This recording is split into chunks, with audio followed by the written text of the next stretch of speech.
Di sebuah bukit yang menjulang di sebelah selatan Candi Prambanan terdapat sebuah komplek bangunan bersejarah yang sangat luas. Karena luasnya, area komplek bangunan kuno ini terhampar di dua desa, yaitu Desa Bokoharjo dan Desa Sambirjo, Kecamatan Prambanan, Kabupaten Sleman. Selama ini, tempat tersebut biasa dikenal oleh masyarakat sebagai Istana Ratu Boko, sebuah situs arkeologi yang diduga pernah menjadi istana tempat tinggal raja pada masa Kerajaan Medang atau Mataram Hindu.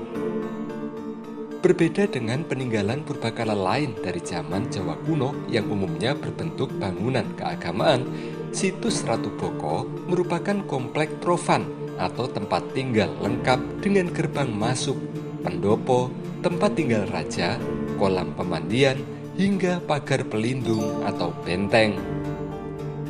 Saat awal masuk ke situs Ratu Boko, kita akan melihat adanya dua lapis benteng batu yang sangat luas.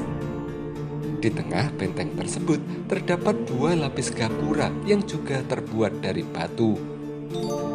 Untuk memasuki gapura atau gerbang tersebut, kita harus meniti tangga setapak demi setapak.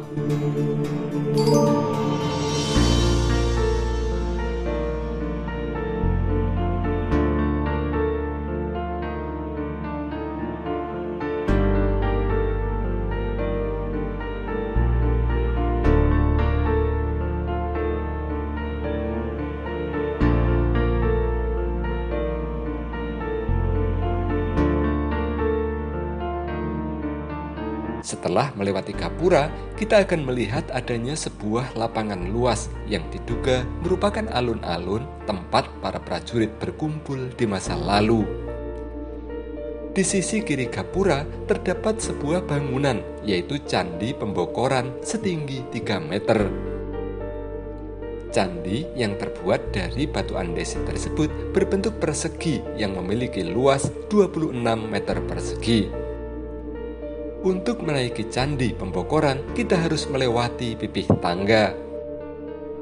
Di bagian tengah candi terdapat lubang besar berbentuk persegi dengan lebar 4 kali 4 meter.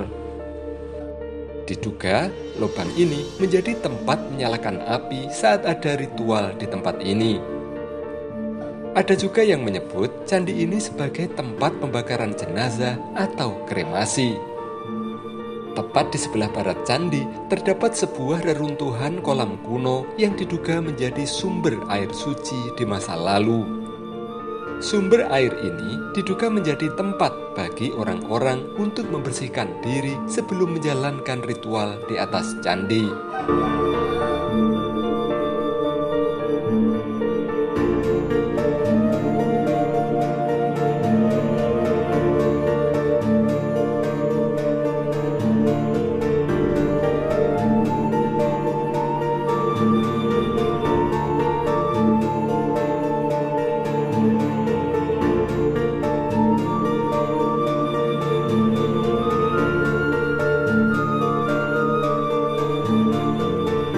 Di bagian tengah terdapat paseban atau tempat pertemuan sebelum pejabat menghadap raja.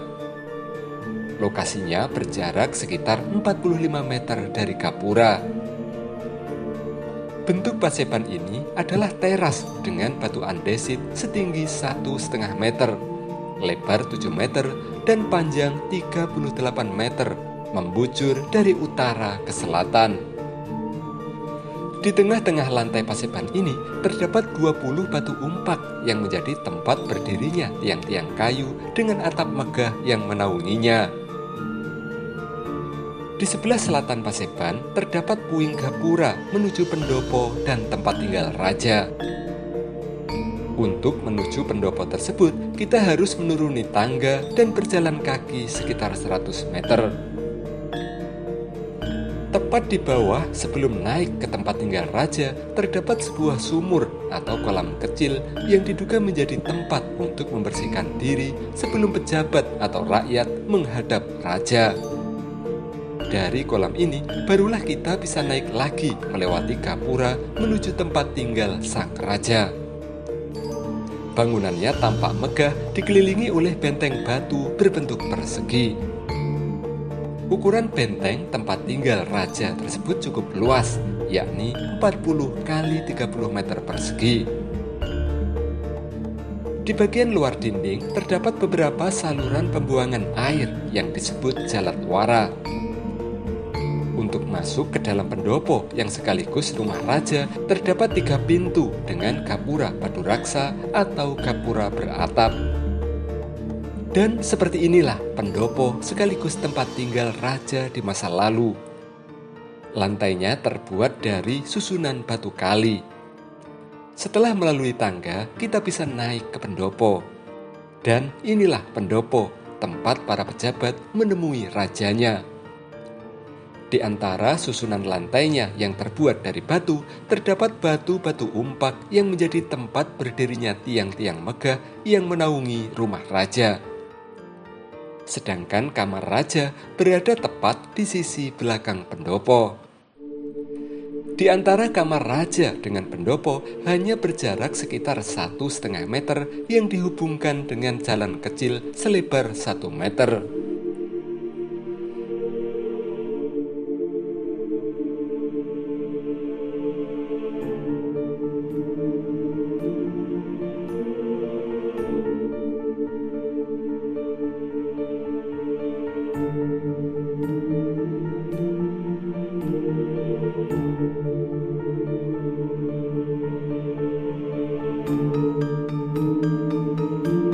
Tepat di belakang kamar raja terdapat bangunan kecil yang menjadi tempat ibadah raja, berupa teras batu yang dilengkapi dengan 3 miniatur candi.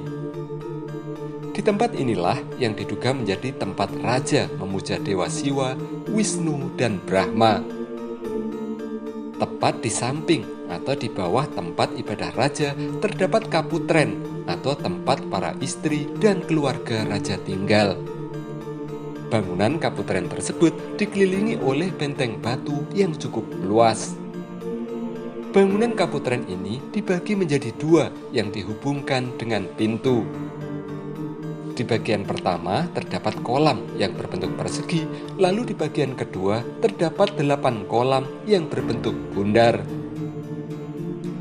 Jauh di belakang tempat raja dan keluarganya tinggal juga ditemukan 2 buah goa buatan.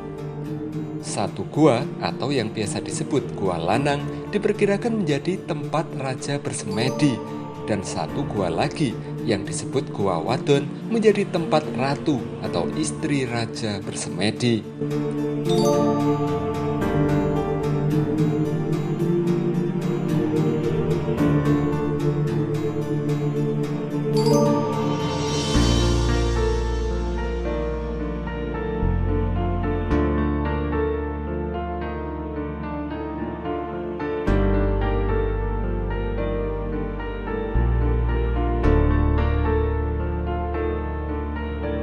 Berdasarkan sejarahnya, Istana Ratu Boko diduga dibangun pada abad ke-8 Masehi pada masa pemerintahan Wangsa Shailendra yang beragama Buddha. Hal tersebut didasarkan atas keterangan yang termaktub dalam prasasti Abhayagiri Wihara yang ditemukan di area situs Ratu Boko yang berangka tahun 792 Masehi. Dalam prasasti itu disebutkan tentang pembangunan sebuah wihara yang bernama Abhayagiri Wihara yang pada masa itu diduga menjadi cikal bakal istana Ratu Boko. Tokoh yang disebut dalam prasasti itu bernama Tejah Purnapane Panamkarana atau Rakai Panangkaran yang memimpin kerajaan Medang antara tahun 746 hingga 784 Masehi. Rakai Panangkaran adalah penganut agama Buddha. Nama Abhayagiri memiliki arti bukit tanpa rasa takut. Namun pada abad ke-9 Masehi, fungsi vihara ini kemudian diubah menjadi sebuah keraton atau istana kerajaan. Hal tersebut terjadi ketika kekuasaan beralih ke tangan raja-raja Mataram Hindu. Dugaan tersebut muncul dari adanya perpaduan antara unsur Buddha dan Hindu pada arsitektur bangunan yang ditemukan di situs Ratu Boko. entah siapa yang mengawali dan membuat ceritanya. Keberadaan istana ini kemudian dikaitkan dengan legenda Ratu Boko. Ratu Boko digambarkan sebagai ayah dari Roro Jonggrang, seorang putri cantik yang dipersunting oleh Bandung Bondowoso. Meskipun legenda ini lebih dikenal dalam konteks Candi Prambanan, namun keberadaan istana Ratu Boko seolah melengkapi munculnya kisah legenda tersebut.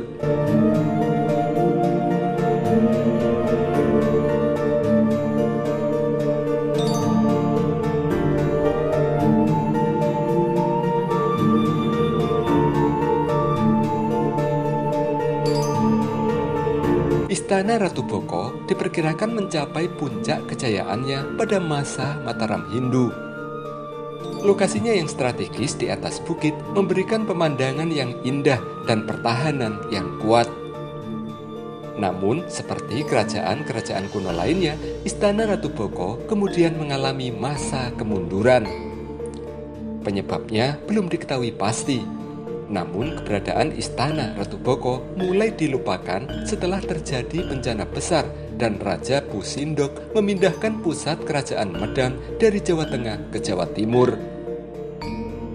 Keberadaan Istana Ratu Boko baru diangkat kembali oleh Van Boehold pada tahun 1790. Sejak saat itu, berbagai penelitian dan penggalian arkeologi dilakukan untuk mengungkap sejarah dan fungsi sebenarnya dari situs ini. Penelitian-penelitian tersebut menghasilkan berbagai temuan penting, seperti sisa-sisa bangunan, arca, prasasti, dan artefak lainnya.